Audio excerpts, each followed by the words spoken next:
오늘 읽어야 될, 이번 주 읽어야 될 10장이 이번 주가 권이 다 바뀌면서 읽어서 조금 복잡할 거예요. 그렇지만 그냥 읽다 보면 또 괜찮을 것 같아요. 호세아 1장부터 11장까지는 읽으셨죠?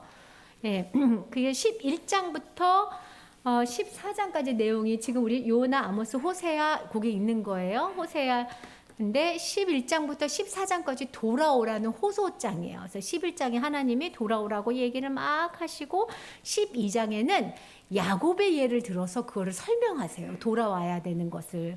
왜냐하면 이 이스라엘이 야곱의 후손들이잖아요. 그래서 에브라임은 바람을 먹으며 동풍을 12장 1절입니다. 따라 종일토록 거짓과 포악을 더하며 아스루와 계약을 맺고 기름을 애굽에 보내도다. 그러니까 에브라임이 어려움을 당하니까 아스루한테 도움을 청하고 애굽한테 도움을 청했다는 거예요. 그런데 우리는 도움이 위에만 있어요. 그래서 위로 가야 돼, 위로. 그래서 하나님이 뭐라고 하시냐면 2절에 여호와께서 유다와 논쟁하시고 야곱을 그 행실대로 벌하시며 그 행위대로 그에게 보응하실 것이다. 그래서 야곱의 후손들에게 보응할 건데, 근데 야곱은 어떤 사람이었냐면 모태에서부터 형의 발꿈치를 잡아 욕심쟁이였고, 그 다음에 하나님하고도 힘으로 겨루려고 했고, 천사들을 하고 겨루어서 울면서 또 나에게 막 복을 달라고 간구했고, 그런 야곱을 하나님이 어떻게 해주냐면 베델에서 만나주셨다는 거야.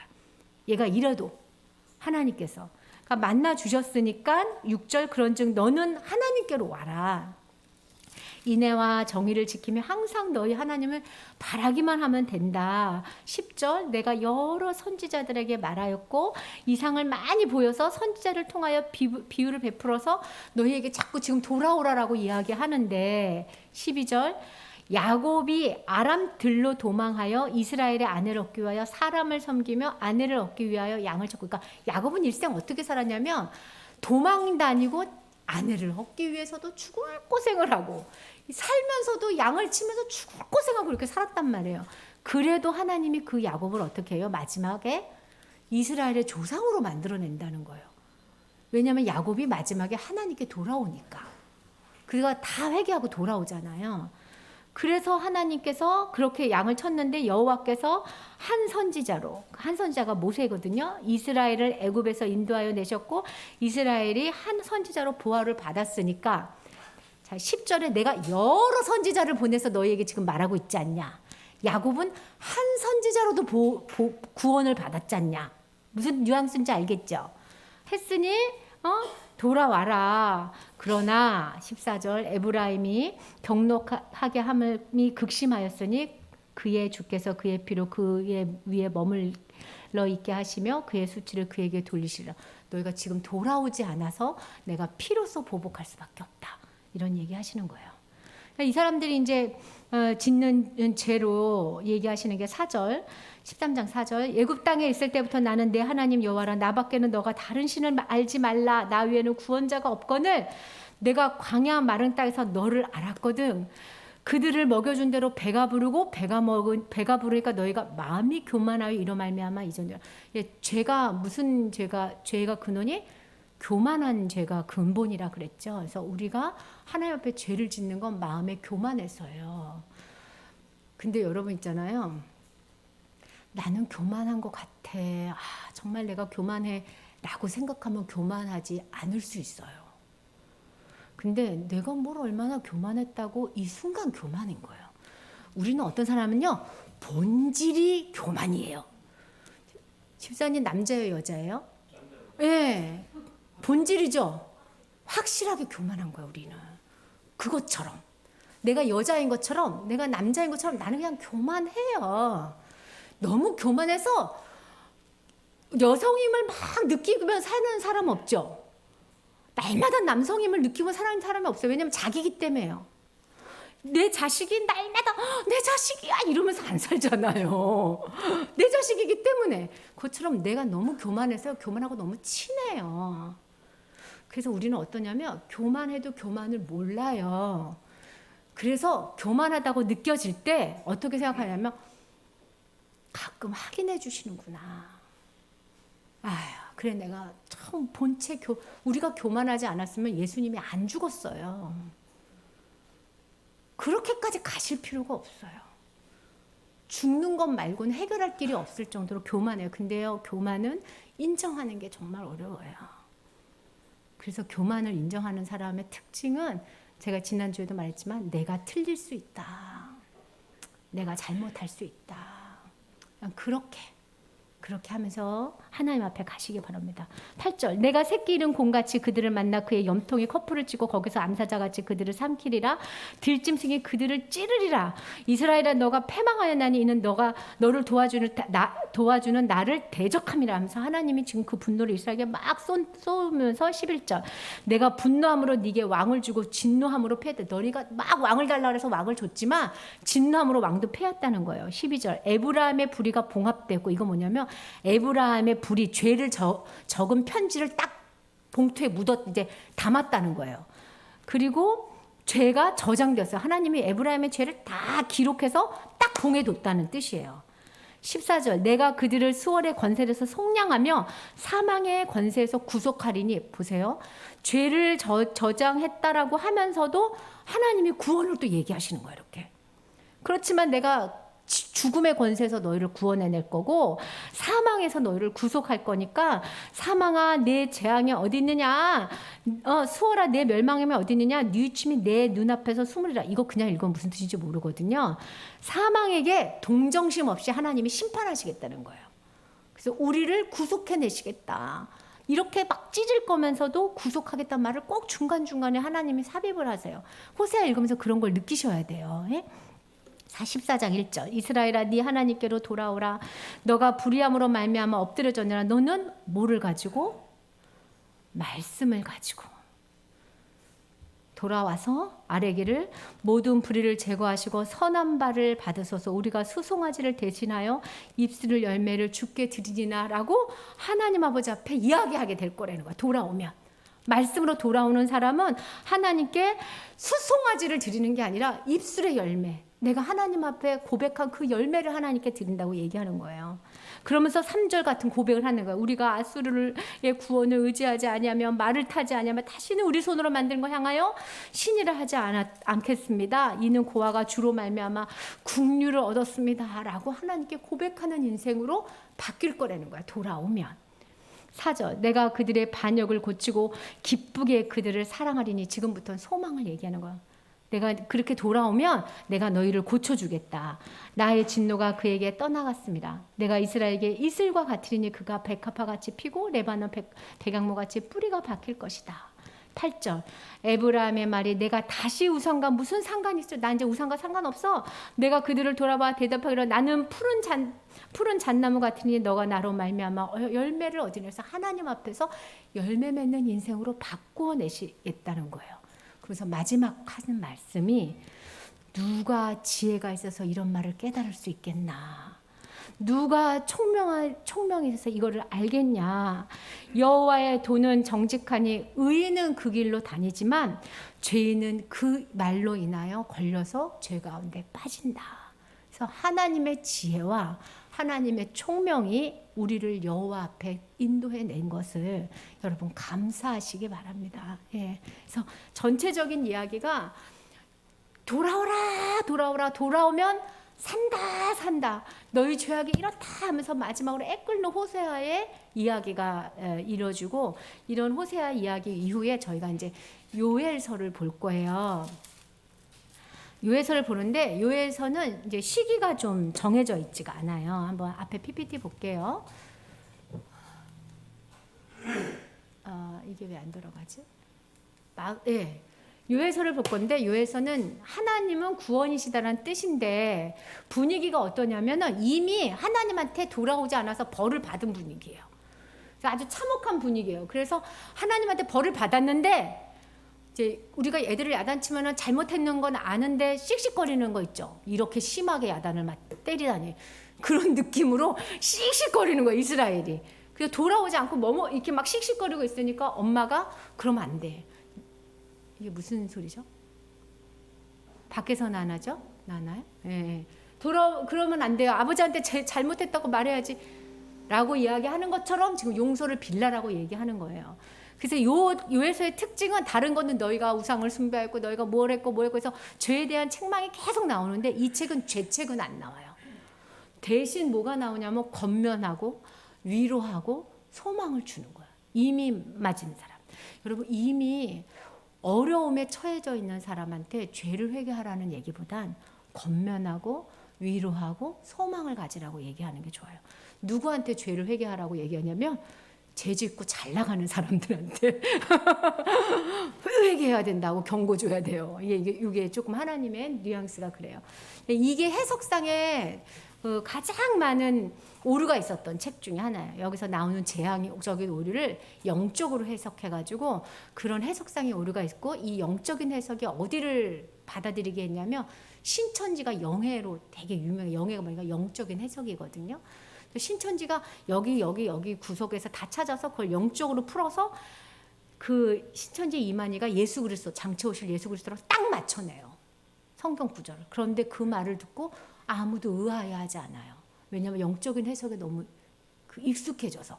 성경은 역사적인 해석, 문자적인 해석, 영적인 해석이 섞여 있기 때문에 잘 구별할 필요가 있어요. 어떤 예언이 있냐면 오순절 사건, 계시록 사건, 최후 심판까지 잠깐 한 절씩 예언을 해요. 여러분 이 요엘서가 구약에서 최초로 요한계시록과 오순절을 예언했어요. 그래서 이 요엘 선지자가 갖고 있는 그 미래에 대한 하나님의 예언의 능력이 되게 탁월한 그런 선지자고요. 주제는 똑같아요. 옷을 찢지 말고 마음을 찢고 여호와께 돌아오라. 여러분 혹시 텔레비 보면서 어떤 프로에 이렇게 눈물을 흘려보신 적 있으세요? 아니면 감동을 진하게 받아보신? 이제 드라마를 보면 눈물을 흘리고 저는 그 음악을 들으면 아주 깊은 감동을 받는 특징이 있어요. 그래서 영화나 드라마를 보고도 깨달을 수 있고 울 수도 있고 감동을 받을 수 있고요. 가슴이 짜릿하게 저려올 수 있어요. 그런데 하나님의 말씀을 들어도 그런 일이 벌어져요. 감동을 받고 돌아오고. 그런데 그 두 가지에 큰 차이가 있어요. 뭐게요? 영화나 드라마나 세상 노래는 우리가 죄인인 걸 알려주진 않아요. 근데 하나님 말씀은 어디에서 돌아와야 되는지 가르쳐줘요. 그래서 말씀을 대할 때 어느 부분을 하나님이 지금 돌아오라고 얘기하는지, 어떤 마음을 정결케 하라고 하는지에 대한 깨달음이 있다면 여러분이 지금 말씀을 잘 보는 거예요. 그런데 깨달음만 있고 삶이 변하거나 하나님하고 교통이 끊어져 있는 상태로 있는 건 진정한 회개는 아니니까 우리 하나님께 요엘서를 보면서 소망 가운데 돌아올 수 있기를 바랍니다. 구조는 1장부터 2장 17절까지는 징계의 말씀이 쫙 우리가 이런 징계를 받았다. 그 다음부터는 엄청 많은 장이 회복과 예언에 대한 이야기예요. 그래서 희망과 소망에 대한 이야기를 주고 있어요. 자, 우리 한번 볼게요. 1장. 부두엘 아들 요엘에게 임한 여호와의 말씀이다. 이게 팁을 주는 게 부두엘의 아들이라는 말씀뿐이 없어서 이 요엘은 사실은 시기도 그리고 어떤 사람인지도 연구가 없는 책이에요. 그렇지만 이 요엘이 2절 늙은 자들아 너희는 이것을 들을지어다 땅의 모든 주인아 너희는 귀를 기울일지어다 너희의 날에나 너희 조상의 날이 이런 일이 있었느냐 하면서 요엘의 교훈을 어떻게 하냐면 3절에 이 일을 너희 자녀에게 말하고 너희 자녀는 그의 자녀에게 말하고 그 자녀는 후세에 말할 거라. 이 교훈을 내내 리바이벌 하라는 거예요. 하나님한테 맞았을 때 어떻게 해야 되는지 기억하시기 바랍니다. 자, 어떤 상황으로 맞았냐면 4절 팥줄기가 남겨서 메뚜기가 먹고 메뚜기가 남겨서 느치가 먹고 느치가 남겨서 함축이 먹고 지금 계속 이 곤충들이 와가지고 먹을 것을 다 먹었다는 거예요. 취하는 자들아 너희는 깨울지어다 포도주를 마시는 자들 울지어다. 왜? 포도주가 없어져서. 그러니까 포도가 다 없어졌다는 거죠. 그래서 6절에 보면 다른 한 민족이 여기에다가 표시를 하나 하세요. 어떤 한 민족이 내 땅에 올라왔는데 그들은 강하고 수가 많고 이빨은 사자 이빨 같고 그의 어금니는 안사자 어금니와 같도다. 그들이 포도나무를 다 먹고 무화과나무를 다 먹고 가지를 하얗게 만들었다 해서 많은 사람들이 6절에 다른 한 민족이 누구냐?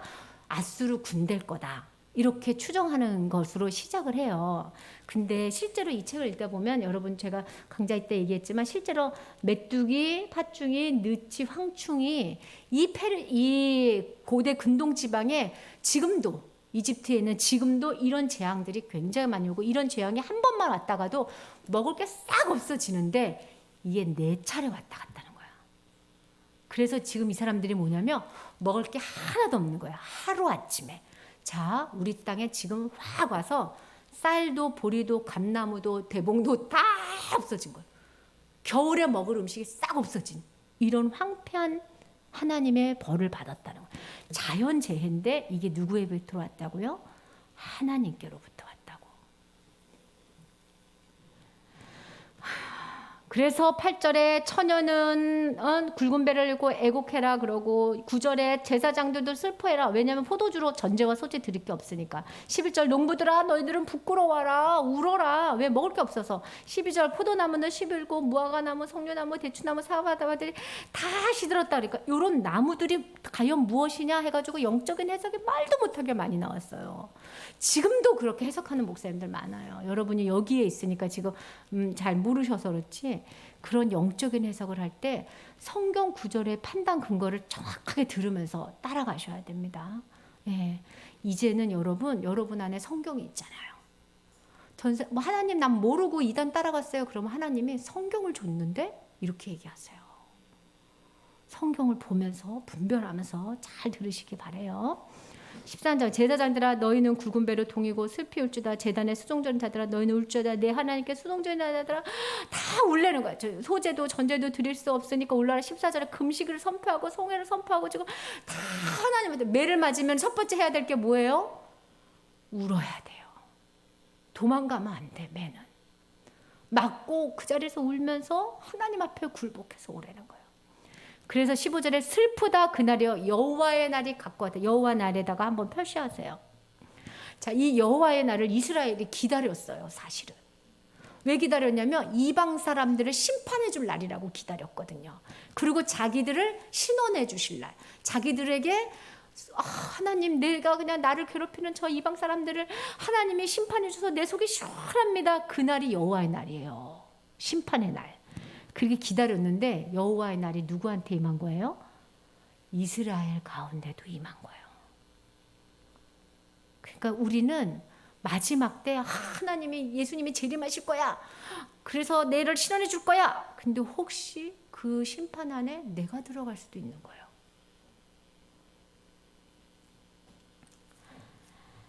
그래서 2장 1절 시온에서 나팔을 불며 나의 거룩한 산에서 경고의 소리를 질러 이 땅 주민으로 다 경계하게 하니 이는 여호와의 날이 임하니라. 여호와의 날이 5번 나와요.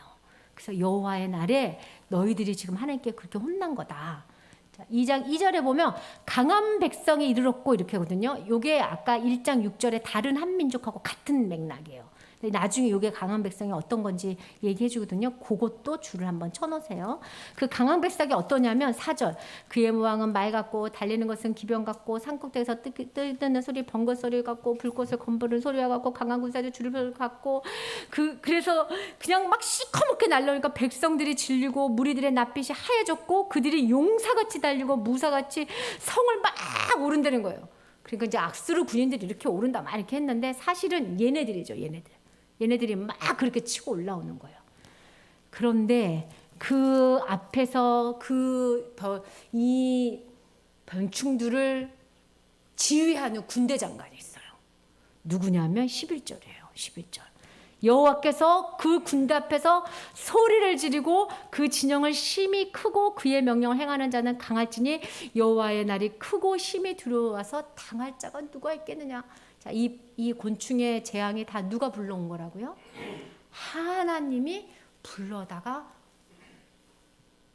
여러분 우리 지진과 이태원 사건과 요즘 부는 태풍이 우리를 계속 흔들어 깨우는 하나님의 손길인 것을 잊으시면 안 돼요. 코로나로부터 시작해서 계속 깨우는 거예요, 이 민족을. 이럴 때 깨어서 무릎 꿇고 하나님 아직 우리 기회 있거든요. 여러분 제발 나와 내 가족에서 벗어난 신앙생활 하세요. 그러니 12절에 그러니까 회개해라. 어떻게 회개해요? 12, 13절 한번 우리 주제절이니까 읽어볼게요. 시작. 여호와의 말씀에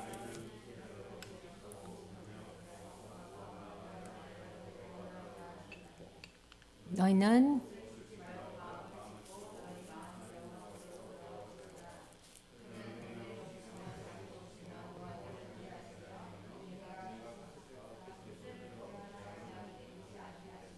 네, 하나님께로 돌아와라.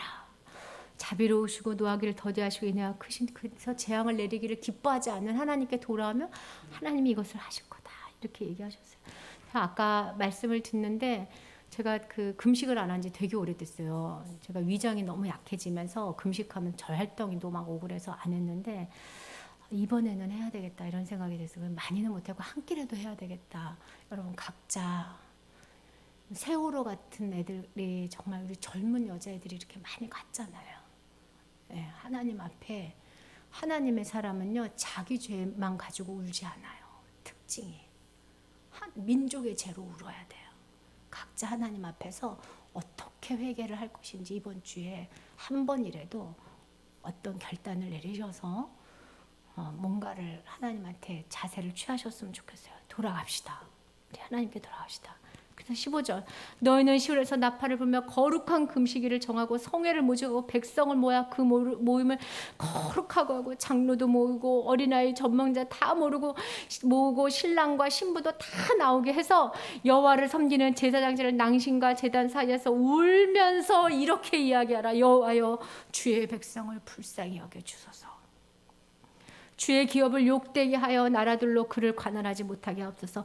어찌하여 이방인들로 그들의 하나님이 어디 있느냐 말하게 하시나이까 할지어다. 하나님이 우리를 도와주소서 라고 이야기하래요. 그렇게 회개하면 18절 그때에 하나님께서 자기 땅을 하나님은 자기 땅도 사랑하세요. 느치와 메뚜기 보낼 때 마음 너무 아프신 거야. 자기 땅을 사랑하시고 백성들을 불쌍히 여기셔서 19절에 새 곡식과 포도주와 기름을 준다. 그러니까 이게 실제로 하나님이 축복해서 먹고 살 수 있게 해준다는 뜻인데 여기서 막 새 포도주는 예수님이고 기름은 성령이고 막 이런 식으로 영예가 들어가는 거야. 앞뒤 문맥에 맞지 않게.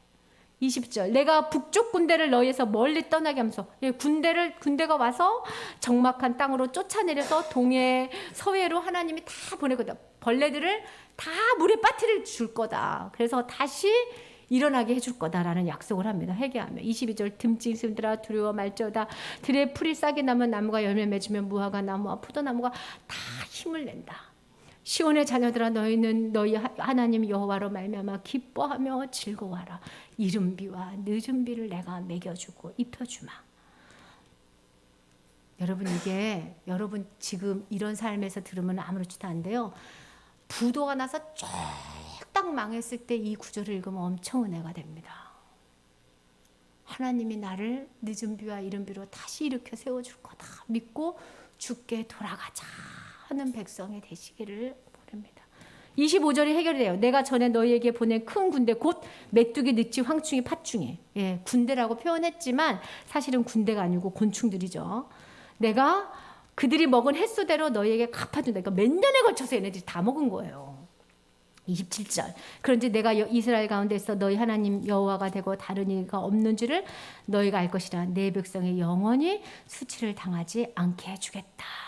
그래서 여기까지가 그 당시 백성에게 해주는 말이에요. 그 다음부터는 이후에 예언이 탁 떨어져요. 이후에는 어떤 회복을 줄 거냐면 그 당시 백성에게 먹을 것 입을 것을 회복해 준다 그랬죠. 이후에는 영적인 회복을 준다는 거예요. 어떤 회복?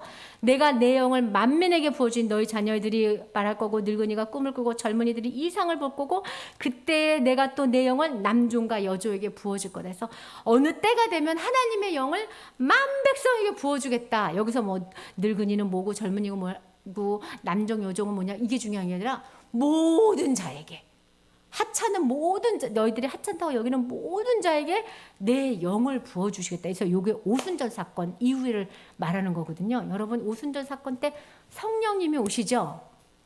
성령님이 오셔서 우리 가운데 거하는 기적을 말해주시는 거예요. 네. 그래서 우리 안에 하나님의 영이 충만해지면 많이 느낄 겁니다.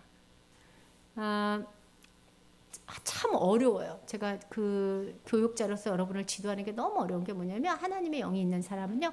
기도하면 하나님의 뜻을 알아요. 하나님의 뜻을 느껴요. 그리고 그 뜻을대로 행해요. 그래서 어쩔 때는요, 이런 거죠.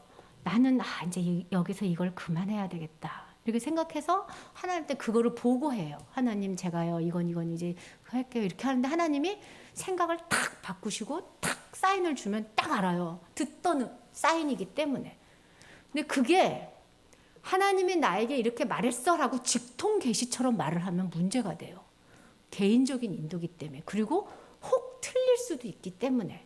왜냐하면 사단도 그런 짓을 하기 때문에. 불교, 힌두교도 그런 기도를 통해서 그런 일이 많이 벌어져요. 영적인 일이어서. 대표적으로 무당도 잘 알아요. 자기 신의 의중을. 우리도 우리 신의 의중을 알게 되어 있어요.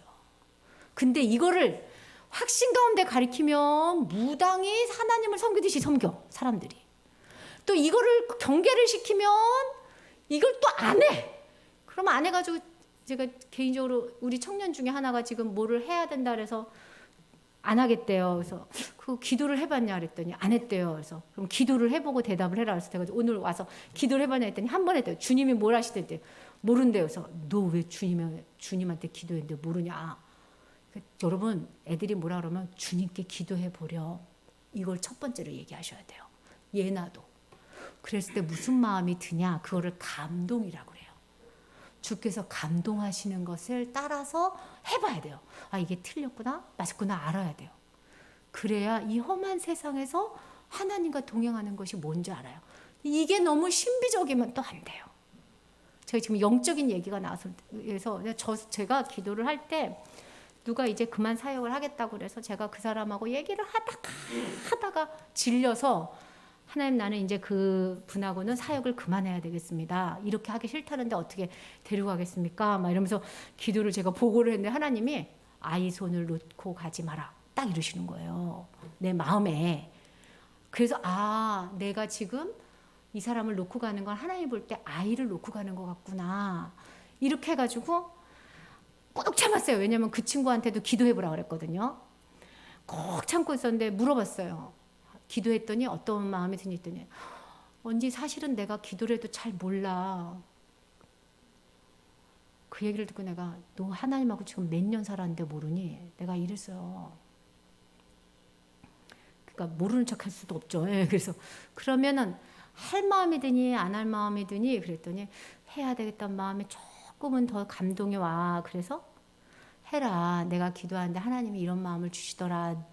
아이 손을 놓고 가지 말라는 마음을 주시더라. 해라. 그랬더니 얘가 그 자리에서 그럼 할게. 내가 그렇게 설명을 성경적으로 했거든요. 그런데 그냥 그 신비로운 기도 응답으로 그 자리에 하게 하니까 내가 기쁜 게 아니라 마음이 무너지는 거예요. 말씀을 듣고 들어와야지.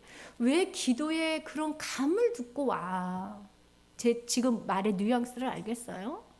감은 있으되 말씀으로 들을 감을 더 구하셔야 돼. 감은 있으되.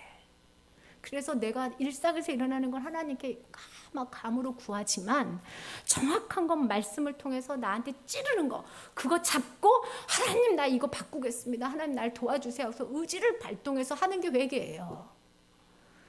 그래서 제가 그 친구를 만나서 한 소리를 하려고 지금 기도 중이에요. 어떻게 가르쳐야 되나. 성도 여러분, 두 가지 다 하세요.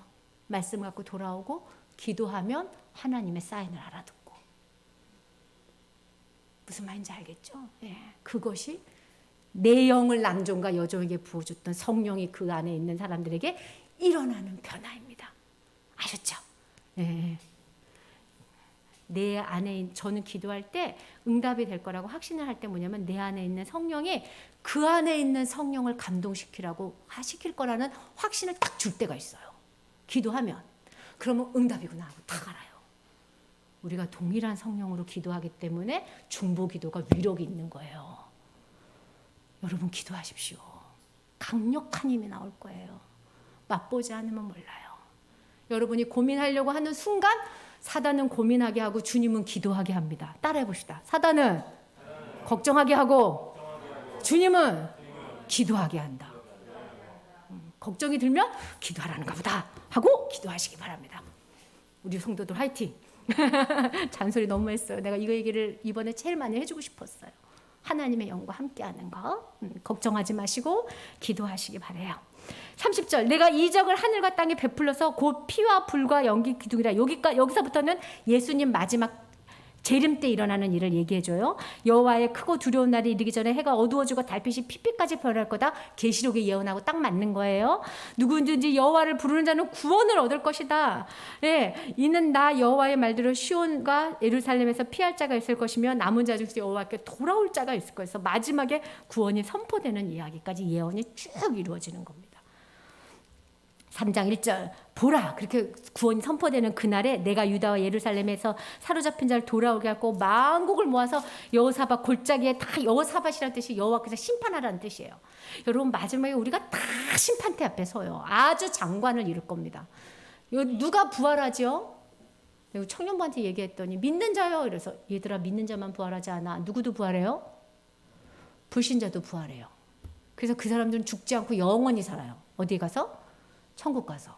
아니 지옥 가서. 네, 저 이제 헛소리 해요. 우리는 천국 가서. 그래서 지옥에 가면 안 돼요. 지옥에 안 가면 내비두겠어요. 나도. 거기서 영원히 산단 말이에요. 근데 그 전에 대대적인 심판의 사건이 벌어져요. 그 심판의 자리 하나님이 다 불러서 하나님께서 다 심판하실 거라는 거예요. 근데 그들이 심판을 받는데 어떻게 왜 받냐면 이는 그들이 이스라엘들의 나라를 가운데서 흩어버리고 나의 땅에 나누었으며 제비를 뽑아 내 백성을 끌고 가고 소년을 바꾸어 소년을 기생과 바꾸며 소녀를 술과 바꾸어 마셔서 자기 백성을 학대했던 그들을 심판할 거라는 거예요. 두로와 시돈과 블레셋 사방이 얘네들은 그 심판받을 자들의 대표자들이거든요. 그래서 그들이 심판받는 이유가 그 13절까지 쫙 써 있어요. 그들의 죄가 5절이에요. 내 은과 금을 빼앗고 나의 신전을 가져갔고 6절 유다 자손과 예루살렘 자손을 헬라 족속에 팔아서 영토를 멀리하였다. 그러니까 9절에 하나님의 선전포고예요. 너희는 전쟁을 준비해라. 용사들을 격려하고 병사들로 다 가까이 나와서 올라오게 해라 하면서 자기 백성들에게 막 보습을 쳐서 칼을 만들고 창을 만들어서 전쟁을 다 하고 이렇게 세운다는 거예요. 사변 민족들아 너희는 속히 올라와서 모여라. 여호와의 주의 용사들로 그리로 내려오게 하소서 해서 하나님의 용사들과 이방 나라의 용사들이 맞불이 붙는 게 말세예요. 그럼 오늘은 어떤 날일까요? 말세입니다. 저희 그냥 있는 거 아니에요. 날마다 싸우고 있는 거예요. 그래서 우리 지금 맞불 작전이에요. 그래서 우리가 싸우면 안 돼요. 교회가 싸우면요, 그걸 아군이라고 그러죠. 같은 편끼리 싸우는 거. 네, 아군끼리 싸우면 괴멸이에요. 왜 교회에서 싸우는 줄 알아요? 교회에서 내가 뭘 할 것만 생각해서 그래야 돼요. 가장 약한 사람들이 교회에서 사역하는 거예요. 강한 자들은 교회 밖에서 사역하는 거예요. 여러분 뛰쳐나갈 생각을 하셔야 돼요. 누구를 향해 나갈까? 그래서 목사님하고 저하고 이제는 우리 교인들이 가정도 어떻게 생겨야 되는지 애들도 어떻게 되는지 좀 아니까 이 힘을 가지고 정말 많은 사람을 돕는 백성이 되어보자. 네. 그래서 우리는 지금 전쟁 중입니다. 영적 전쟁 중이에요. 속지 마세요. 우리 애들도 그래요.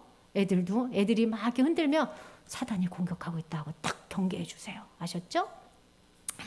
민족은 일어나서 12절 민족들은 일어나서 여호사밧 골짜기로 올라와서 내가 거기 앉아서 사면의 민족을 다 심판할 거다. 그래서 그날에 15절에 해와 달이 캄캄하고 별들이 그 빛을 거두려다 여호와께서 시온에서 부르짖고 예루살렘에서 목소리를 낼 것이다. 그러나 여호와께서 그의 백성의 피난처 이스라엘 자손의 산성이 되었 것이다. 그런즉 너희가 나는 성산 시온에서 사는 너희 하나님 여호와인 줄 알 것이다. 그러면서 하나님 앞에 찬양을 부르는 거예요. 그날에 산들이 단포도들을 떨어뜨릴 것이며 작은 사들이 젖을 흐를 거며 유다의 모든 시대가 물을 흘려들일 것이며 여호와의 성전에서 샘이 흘러나와 시딤 골까지까지 되리라. 에스겔하고 맞물려 있죠? 이렇게 읽으면 그런 게 생각이 나야 돼요. 여러분 이제 에스겔 환상하고 딱 맞물려 있는 얘기인 거야 이게. 그래서 20절 유다는 영원히 겠고 예루살렘은 대대리 겠고 내가 전에는 그들의 피 흘림을 당해서 우리가 지금 전쟁에서 막 피 흘림을 당하거든요. 갚아주지 않았어 예전에는. 왜요? 전쟁 중에는 주님이 안 보여요. 믿음으로 전쟁하는 거기 때문에. 그런데 내가 이제는 갚아줄 거야. 이는 여호와께서 시온에 거해서 왕 같은 분으로 설쓸 그날에 우리를 모든 죄를 시원할 거여서 여러분 예수님의 재림은 기다리고 기다려야 돼요. 뭐함으로? 내가 심판받지 않는 자로 강하게 서서 하나님께 나갈 거라고. 그래서 요엘서까지 호세아까지 읽고 나면 여러분 안에 소망이 생겼으면 좋겠어요. 세상 사람하고 싸우고 세상 사람하고 이렇게 하는 게 우리의 부르심이 아니야. 이겨내. 쫄지 말고 이겨내요. 그런데 그 이겨내는 방법은 주께서 때마다 지혜로 가르쳐 줄 거예요. 알았죠? 맨날 참으라고도 안 하시고요. 맨날 말하라고도 안 해요. 하나님이 기가 막히게 어쩔 땐 참아라, 어쩔 땐 말해라 이렇게 얘기하세요. 자, 우리 요엘까지 봤고요. 지금부터는 어디로 갈 거냐면 열왕기 왕하. 우리가 왕하 어디까지 하다가 왔냐면 14장까지 했었나? 왕하 한번 보세요. 저는 이렇게 장수를 숫자에 너무 취약해가지고 15장 할 차례예요.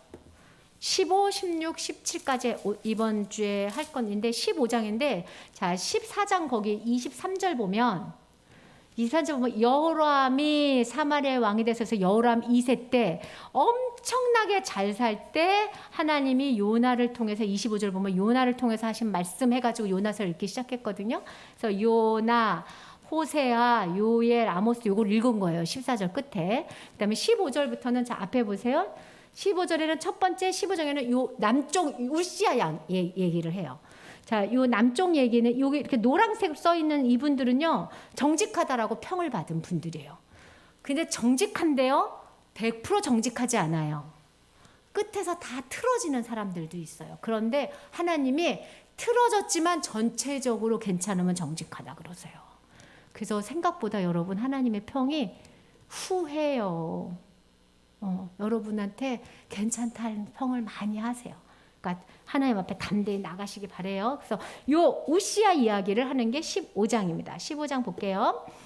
이스라엘 왕 여호람 2세 때 유다 왕 아마샤의 아들 아사라 가로 열고 우시아 같은 사람이에요.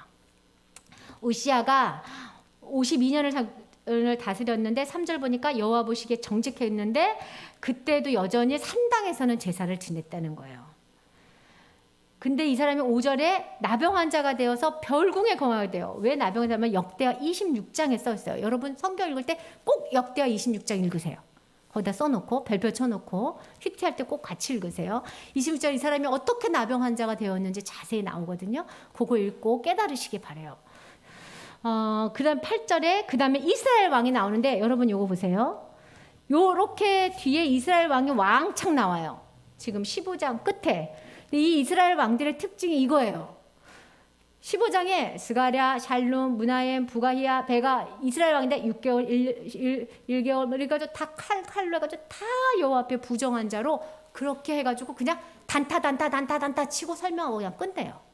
그래서 마지막에 하나님이 도우셨던 이스라엘을 도우셔서 막 여로보암 2세까지 아합의 족파까지 막 돕다가 하나님의 손이 딱 떠나니까 어떤 일이 벌어져요? 왕들이 주구장창 밟면서 나라가 엉망진창이 되는 하나님의 보호하심이 떠나는 순간 아주 큰 혼란이 옵니다. 그 얘기까지가 어디까지 얘기냐면 31절까지 이야기예요. 15장 31절까지. 또 32절에는 다시 요담 이야기가 나와요. 예, 요담 이야기. 32절 볼게요. 유다 왕 요담은 정직한 사람인데 34절 보니까 16년간 다스렸는데 34절 끝에 보니까 여호와 보시기에 정직했는데 이 사람이 뭐하냐면 그 아빠가 산당에서 제사장들만 드려야 될 제사를 드렸다가 나병에 걸리거든요. 그러니까 이 사람이 35절에 산당을 제거하지 아니하므로 백성들이 여전히 그 산당에서 제대를 드리는데 요담이 여호와의 성전에 가서 제사를 못 드려요. 너무 놀래가지고. 그렇지만 하나님이 이 사람을 정직하게 봤다라는 얘기하고 16장부터가 조금 더 자세히 설명이 돼요. 왜냐하면 자 아까 보시면 여기까지 다 여호와를 정직하게 행하죠. 요 12번 16장에는 이 아하스 얘기가 나오는데 이 아하스가 굉장히 악행을 해요. 보세요. 다 얘네들은 좀 악행했지만 얘네들 정직했고 얼마나 오래 다스렸거든요. 얘네들은 급작이 확 이게 죽었어요. 차지만 했지만 단명했고요. 다 정직하게 이어갖고 오는데 이 아하스가 오래 살면서 이스라엘을 완전히 패망하게 만들어요. 어떤 패망을 만드냐면 아하스의 이야기는 중요한데 아하스가 다스렸을 쯤에 아수르 국가라는 나라가 굉장히 커져요. 근데 이스라엘하고 아람하고는 맨날 싸웠거든요. 맨날 싸웠는데 이 아수르 제국이 커지니까 아람하고 이스라엘이 연합을 해요. 야, 우리 동맹 맺자. 위에서 쳐들어 내려올 수 없도록 동맹을 먹자. 그래서 얘들 동맹을 맺은 다음에 유다한테 같이 맺자. 같이 반 아수르 정책을 취하자. 그래서 아수르가 내려오지 못하게 삼 동맹국을 맺자 그러는데 유다 왕이 아하스가 가만 생각해 보니까 아수르가 너무 강해서 얘네들 편에 붙는 것보다 아수르 편에 붙는 게 나을 거라고 현실적인 생각을 해요. 그 현실적인 생각이 아수르한테 가서 도움을 구해요. 그래서 아수르한테 가서 도움을 구해서 하나님이 그 사건을 가지고 책망하세요. 내가 아수르를 너한테 처벌할 건데 가서 도움 구하지 마라. 근데 이 아하스가 도움을 구하는 것뿐만 아니라 아수르에 있는 신, 옛날 고대 전쟁은요 다 신들의 전쟁이에요. 여호와 하나님의 신이 큰지 아수르 신이 더 큰지 민족 간의 전쟁은 신들의 전쟁이거든요. 아수르의 신이 굉장히 크다라고 아하스가 생각해서 아수르의 신을 데리고 오는. 그래서 이 아하스가 엄청난 범죄를 하는 일이 16장에서 기록되어 있어요. 한번 16장 한번 잠깐 볼게요. 자, 16장 1절 아하스 왕이 되었는데 2절 보니까 16년간 다스렸고요. 3절 끝에 보니까 어떤 행동을 했냐면 자기 아들을 불 가운데로 지나게 하는 우상 숭배. 4절 작은 산들 위에 모든 푸른 나무 아래 제사하면서 분향하고 5절 르신과 이게 아람 왕이거든요.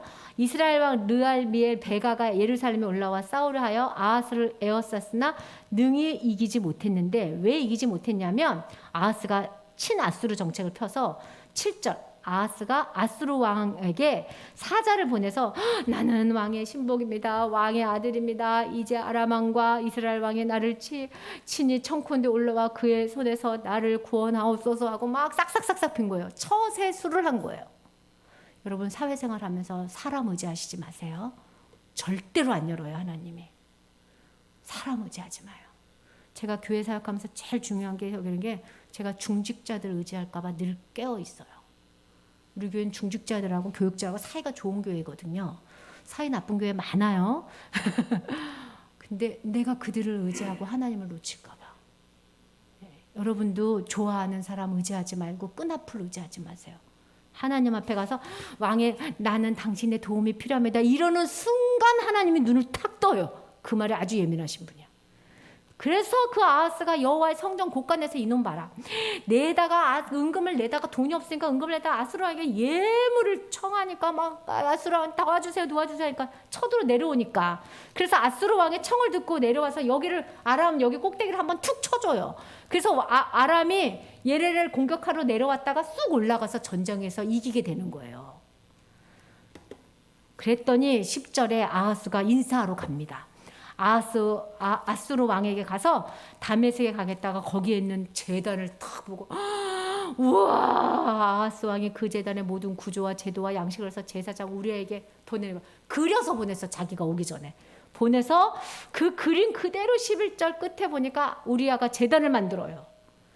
그런데 14절 보니까 여호와 성전 앞에 있는 놋제단과 새제단과 여호와의 성전 사이에 옮겼다가 그냥 하나님의 제단은 놋제단은 다 여러분 이렇게 번제 드렸던 제단 있죠. 불에 타가지고 그걸 번쩍 들어가지고 다른 데를 가지고 가면서 뭐라 하냐면 내가 하나님께 물어볼게. 우리 이런 사람 많죠. 어려운 일 당하면 물어볼 때만 기도하고 나머지는 자기가 다 알아서 합리적으로 사고해서 결정하는 사람. 매 순간 주님 아버지한테 어떻게 해야 되는지 묻지 않은 사람. 우리 지훈이가 취직했어요. 취직했어요. 취직을 했는데 취직의 걸음을 우리 지훈이가 좀 마음이 약해요. 그래서 맨날 잠을 잘 못 자요. 걱정이 있으면. 얘를 일주일 안에 다 해결해 내시는 거예요. 근데 지훈이 고백이 뭐냐면 생각했던 것들까지도 다 응답을 해주셨대. 그래서 생각하고 우리 지훈이는 기도하고 싶으면 걸어요. 기도하는 폼들 있잖아요. 걔는 막 매일 나가서 한 30-40분씩 이상 오는데 그게 다 기도 시간이야. 그렇게 걸으면서 하나님하고 했던 그 모든 과정 속에서 하나님 했대요. 세상의 눈으로 보면 그렇게 좋은 직업은 아니에요. 근데 저와 지훈이는 어떠냐면 세상에서 제일 좋은 직장이라고 여겨요. 왜냐? 하나님이 주셔서. 집사님, 우리 애들한테 그렇게 얘기하셔야 돼요. 주께서 보내신 곳에 있으면 비록 월급이 작고 세상에서는 자기 학벌로 별로 그렇게 학벌이 빛나는 곳에 간 것은 아니거든요. 근데 난 너무 감사해요. 하나님 때 급할 때만 묻지 마세요. 노재단 치우지 마세요. 아하스같이 이르지 마세요. 세상 권력 앞에 물리지 마세요. 죽는 길입니다. 보세요. 15절 끝에 보세요. 오직 노제자는 내가 주께 여쭐 일만 쓰게 하리라. 주님이 대답합니까? 나도 삐져서 안 대답할 건데. 그리고 나서 17절 물두멍 받침에 옆판을 막 띄어내고 이런 구조는요 하나님이 다 명령하신 거예요. 물두멍 같이 옮기고 뭐 안식일에 쓰는 거 다 옮기고 막 다 했는데 누구를 두려워해요? 18절 보니까 거기다 별표 추가하세요. 누구를 두려워해요? 아수르 왕을 두려워하여 여호와의 성전에서 세우더라.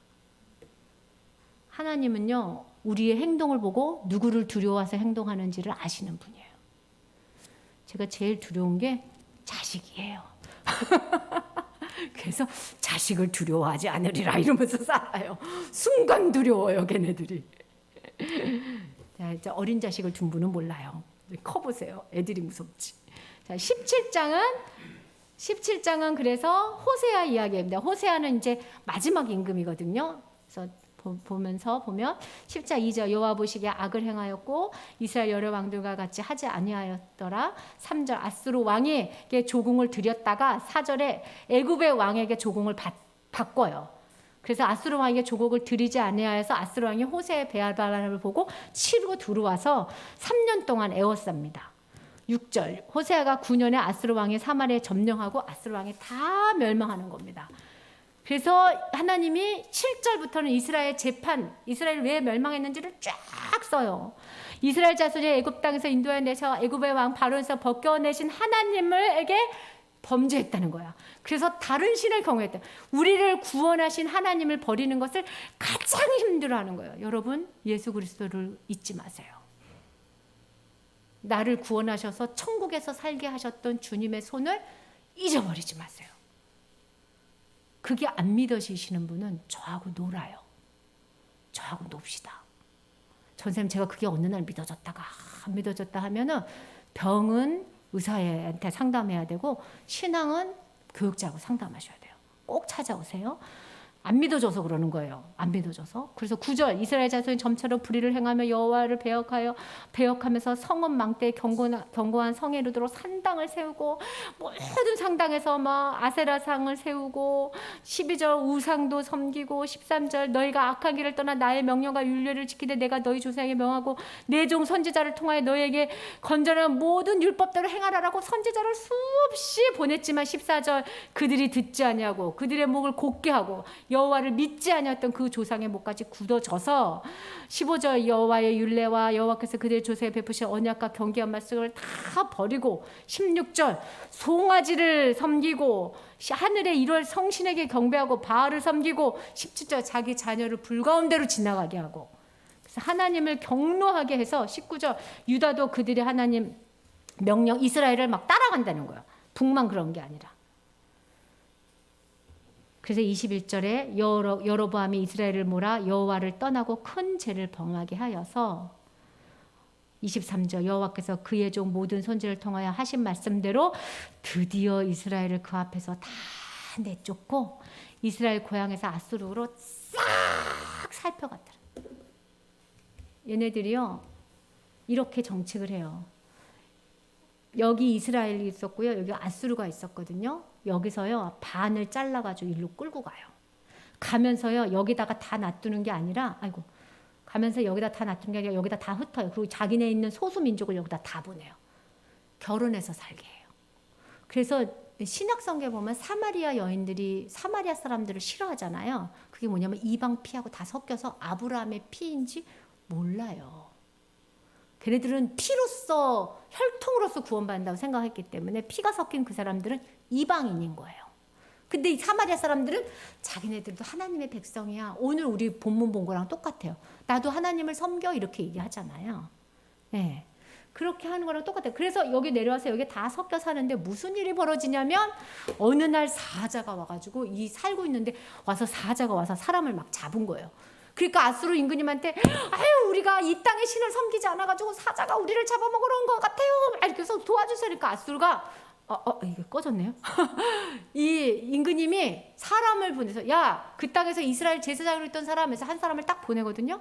이스라엘 제사장이 가가지고 하나님 섬기는 법을 가르쳐 주는데 제사 드리는 법, 절기 섬기는 법, 양 잡는 법 이런 걸 가르쳐 줬어요. 근데 중요한 걸 안 가르쳐 줬어요. 뭘 안 가르쳐 줬죠? 하나님만 예배해야 된다는 법을 못 가르쳐 줬어요. 왜? 자기들도 그러고 안 살았기 때문에. 자, 잘 보세요. 내가 무슨 얘기를 하고 싶냐, 이게 마지막 여러분한테 하고 싶은데, 부모가 하나님하고 깊은 교제가 없이 신앙생활을 하면 아이들은 하나님하고 깊은 교제 없는 율법적 신앙생활을 해요. 부모가 의무감에 의해서만 신앙생활을 하면 아이도 의무감에 의해서만 신앙생활을 해요. 왜냐하면 가리키는 게 그거예요. 눈에 보이는 거. 여러분, 제가요 다음 세대를 세우면서 왜 여러분을 자꾸 이렇게 계속 이런 줄 알아요? 여러분의 생각이 변해야 돼요.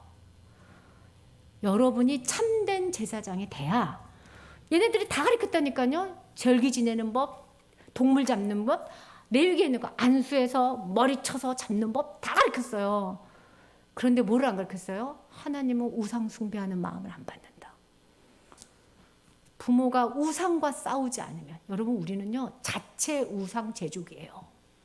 날마다 하나씩 우상을 제조해요. 우리는 자체가 교만하고 자체가 우상, 날마다 내가 섬겼던 우상을 고백하고 날마다 그걸 죽이고 날마다 그리스도로 덧입어서 즐겁고 감사하고.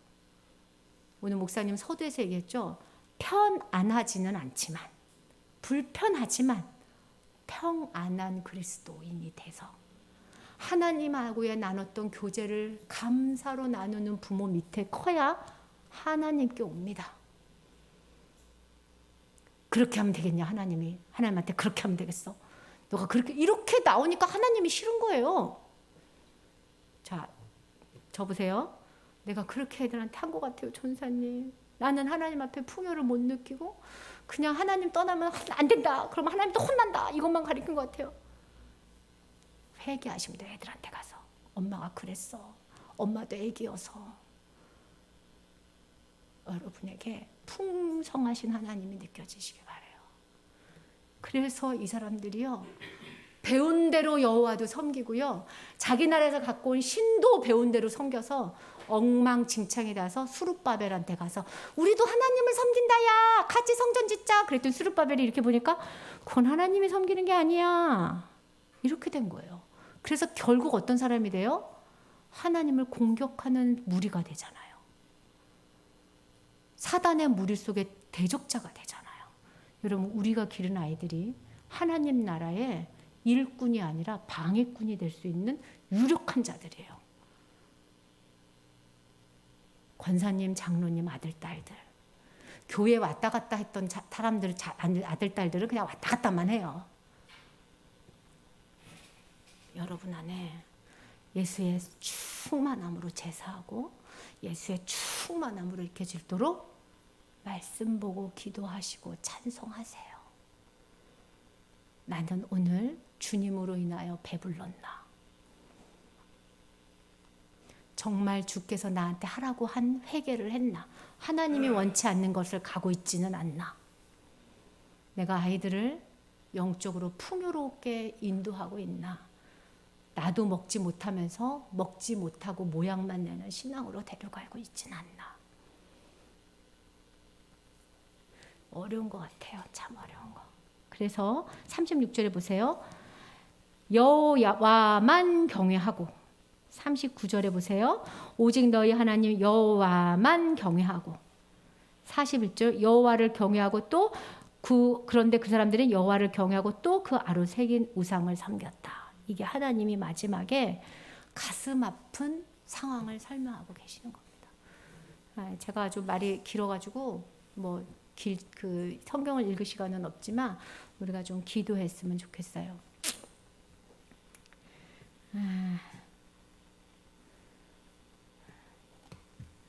제가 이거를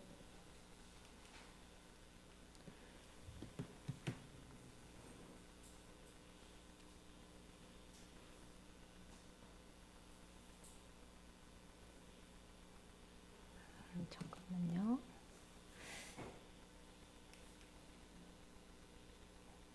제가 기도할 때마다 음악이 없어가지고요. 이은주 집사님이 이 방송을 늘 보시면서 공부하신대요. 오시지는 못하지만. 그래서 자기도 이거를 보면서 마음이 아프대요. 그래서 제가 여기서 이제 잔잔한 음악을 깔려고 이걸 해놨는데, 세팅을 해놨는데 또 안 되네. 참. 잡힌다. 네.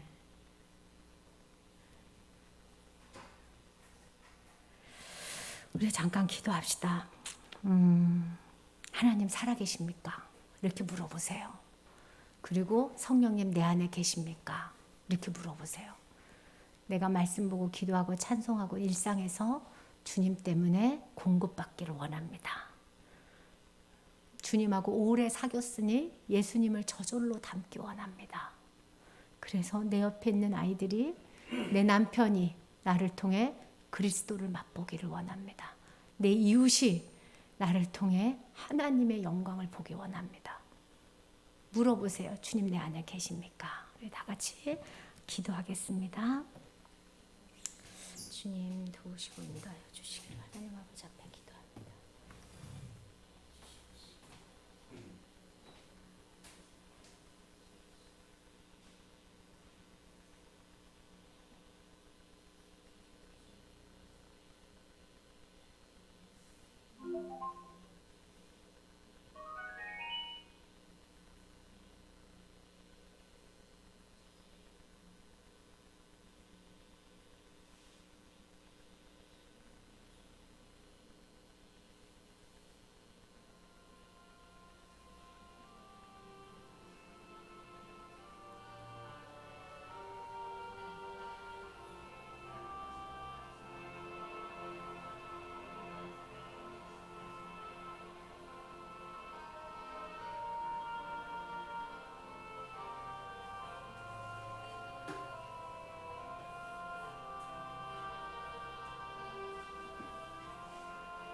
주님 감사합니다.